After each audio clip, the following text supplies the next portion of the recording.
necessarily mean they were committing to it. So sometimes you would over-defend, actually. A little less so in Legacy of the Void, but that is a lot of Stalkers.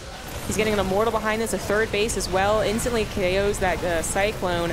Now, the Marine count's still pretty decent. I mean, enough Marines, even without their upgrades, and they can do a lot of damage. So CNProtoss has to be a little careful.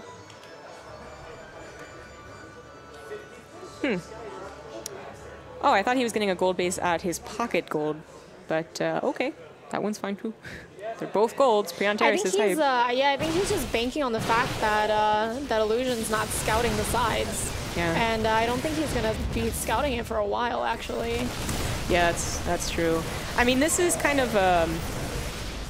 it really, like, you don't see this type of game that much in Legacy of the Void, but it's ideals, it's, you know, it's... Right, that little logic makes sense. Yeah, that little corner of the base also rarely has any kind of vision.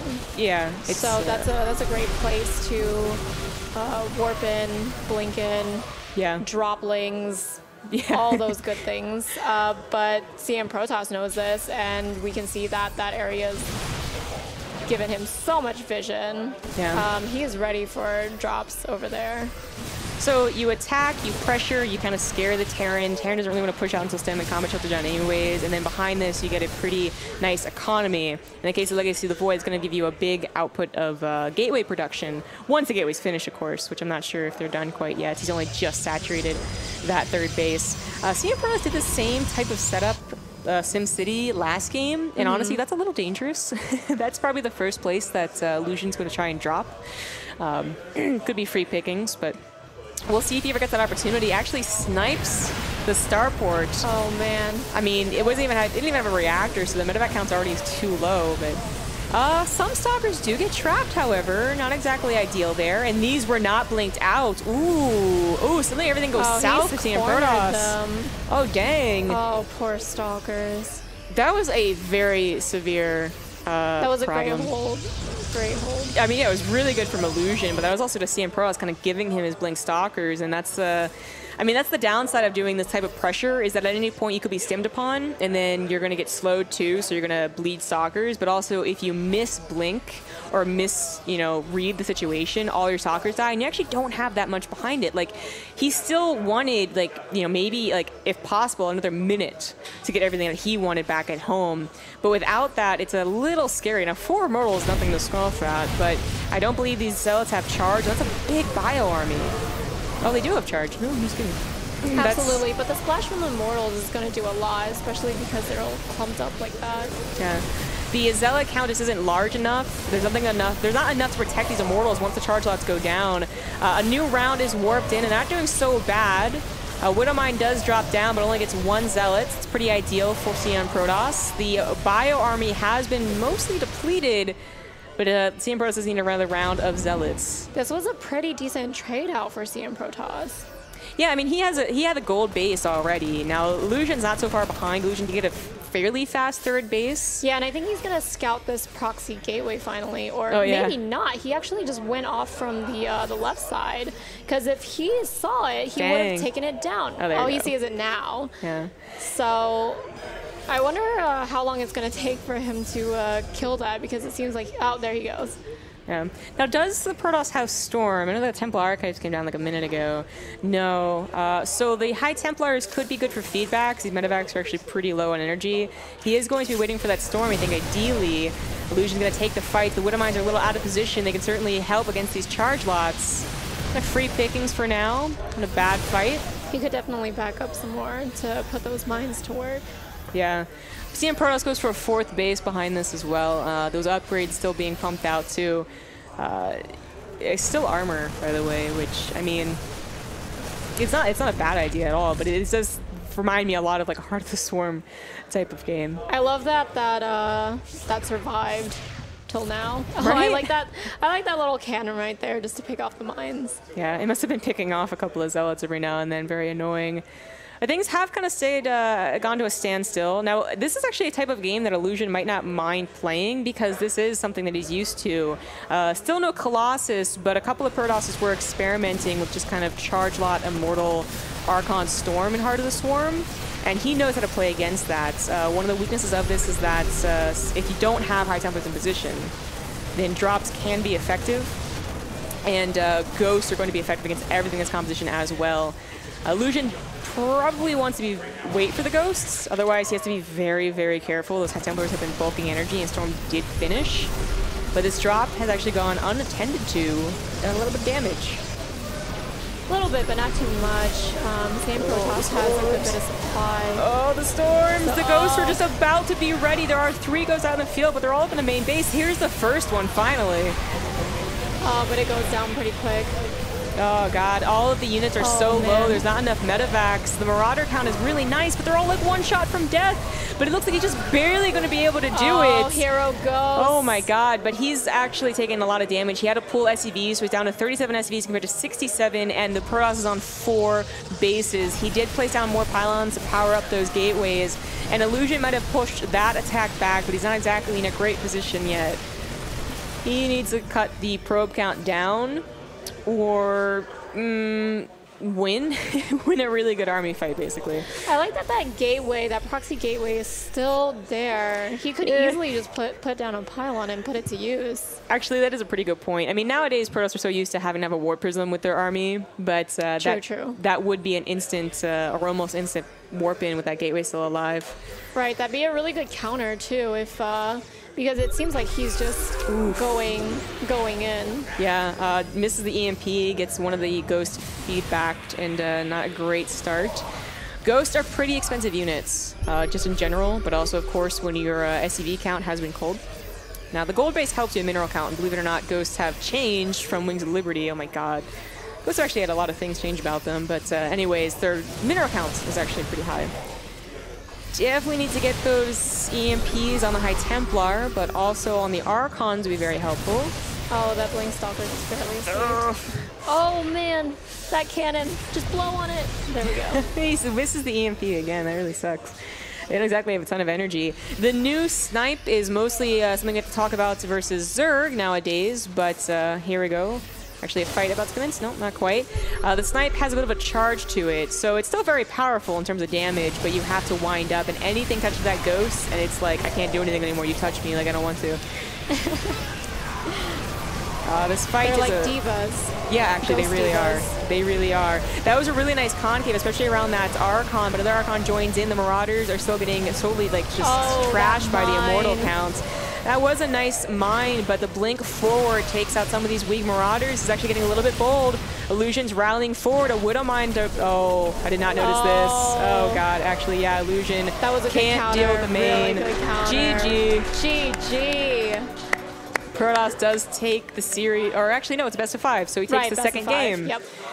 Oh, but can Illusion actually do anything to bring this back? I mean, he's not exactly totally lost, but it's looking like CNProtoss definitely has a better handle on the matchup right now. Yeah, it seems like he has a lot better map vision as well, which is giving him an advantage because he's able to react better and to scout better. Yeah, so that's actually a really good point because when it came to like the mid game, it used to be that Terran clearly dominated. It was such a problem for Protoss to try and keep up, get to their Colossus count, get to their big death ball. But in Legacy of the Void, it's actually a couple of Terrans are trying to experiment with actually being the way more passive ones.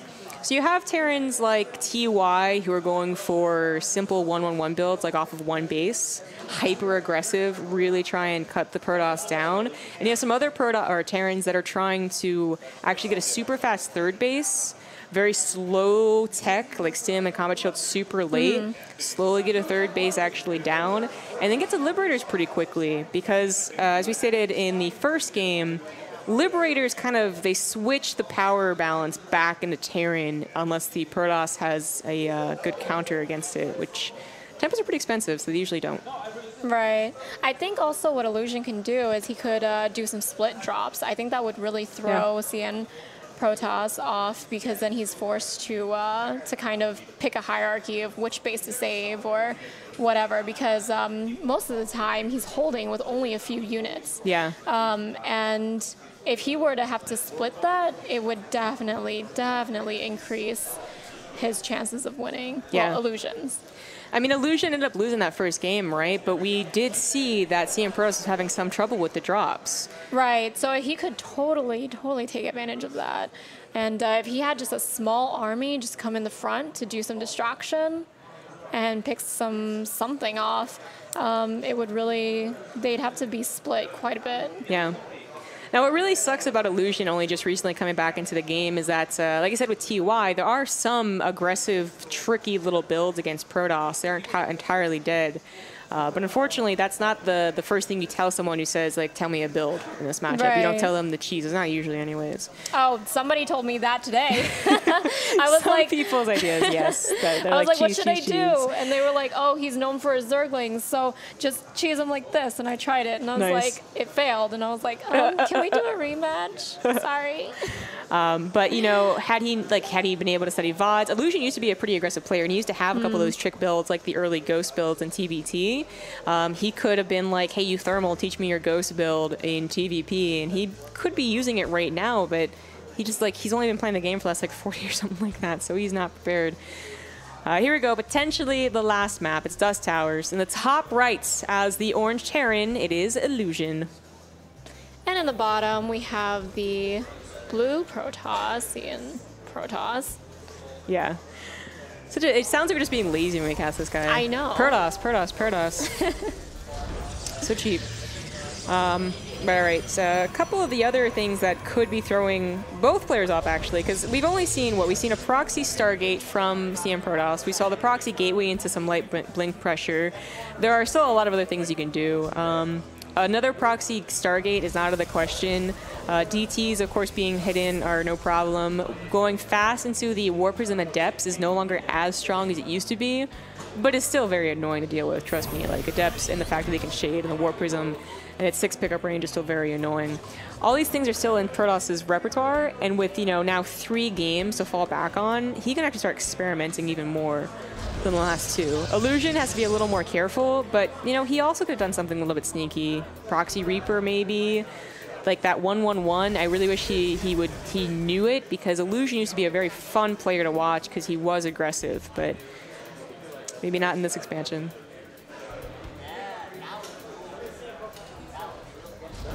This SUV just wants to make sure that he's got a Nexus, but honestly, Legacy of the Void, it's really hard not to be able to afford an expansion. Right. You just have so many minerals. That was something that I really struggled with coming back into the game, was how fast you had to expand. And trying to get my timings down, oh, it was so terrible. I watched so many games in order to understand how Void works. I had a notepad and I was taking notes on pretty much every Zerg game I was watching. Yeah, it could be really hard to get used to, especially Zerg, actually, because not only did you guys have the, you know, everyone had the difference in minerals and the starting workers, but Zerg went through a very dynamic change with their larva inject. Oh, absolutely. It was so hard to readjust. So tricky. Yeah, I mean, first, you know, the macro mechanics were taken out, and that was a very crazy time in beta, but then, of course, they decided just to let it be 1 less larva per larva inject. But they gave you shift larva inject, so at least you have that going for you. Right, it's a little bit easier. The Stargate is going to be the plan of action here for CNProtoss, but it's not proxied. You can actually proxy it on the tower on Dust Towers, but you can also just keep it at home. Illusion only has 1 build apparently in TVP, which is quite unfortunate. So back up to that starport. This Adept's not going to get very much done, but if it can get this scout, it would be nice. He's just going to tickle the supply depot. Yeah. He's just going to tickle it. Definitely just tickle it. It's going to take a long time for it to actually go down. The Cyclone should start up soon, unless he's going to do something a little crazy. Nope, there it is. So they're going to start it up. I mean, there really are more options than just this 1-1-1 for Terran. You can still go into just multiple barracks, what you did in Heart of the Swarm, and then you can try and make that work too. You can go for a faster 3rd CC, believe it or not. You can try and be super greedy, but as CNProtoss has shown pressure in the last 2 games, it would be very, very tricky for Illusion to risk that.